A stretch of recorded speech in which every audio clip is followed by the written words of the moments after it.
Hi guys, welcome my YouTube channel. आजकेर आमी तोमादेर देखाबो शाड़ीर फल्स पार किभाबे लागाते हय।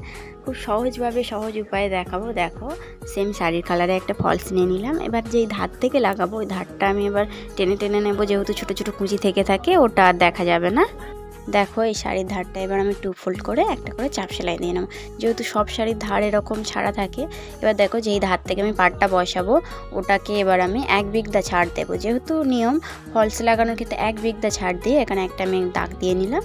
দেখো এক বিগদা, ঠিক এক বিগদা বা তার থেকে একটু বেশি নিতে পারো ছাড় দিয়ে এরমভাবে ফলসটা এর সাথে অ্যাটাচ করব এবং শাড়ির উল্টো সাইড ও ফলসের উল্টো সাইড একদিকে রেখে এরকম ভাবে বসিয়ে ধারটা হালকা মুড়িয়ে নেব। দেখো এরকম হালকা মুড়িয়ে এবার এর উপর থেকে সুন্দরভাবে দুটো সমানভাবে, যেহেতু সরে না যায় পা যেহেতু নিচে দেখা যাবে ওই জন্য সমানভাবে দুটো আস্তে আস্তে টেনে টেনে সেলাই করে নেব। দেখো ফলসের শেষের দিকটাও সেমভাবে আমি একটু মুড়িয়ে একটা করে টেকেন দিয়ে নেব। দেওয়ার পরে এবার যেটা মেন কাজ, এই ফলসের সাথে যে সুতোটা দেওয়া থাকে সেটাকে এক পাট করে এরকম সূচে আটকে নেব। নেওয়ার পরে একটা কিট দিয়ে নিলাম।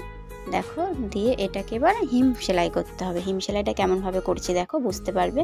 নিচে ছোট্ট ছোট্ট সেলাই দিয়ে দেখো ওপর থেকে বেশি বেশি নিয়ে নিচ থেকে একদম ছোট্ট ছোট্ট কাপড় নিয়ে এরকমভাবে ছোট্ট ছোট্ট হিম সেলাই দিয়ে দেবো পুরো ধারটা।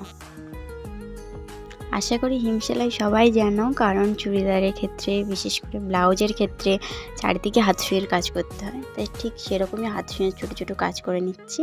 পুরো পাটটা করে নিতে হবে, কারণ এখানে মেশিনের সেলাই দেওয়া যাবে না।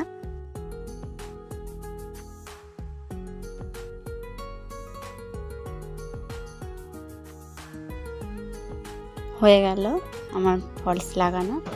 দেখো সামনের সাইড ও পেছন সাইড বোঝা যাচ্ছে না, সামনের সাইডের যে ফিনিশিংটা কত সুন্দর এসে। ভালো লাগলে একটা লাইক করে দিও।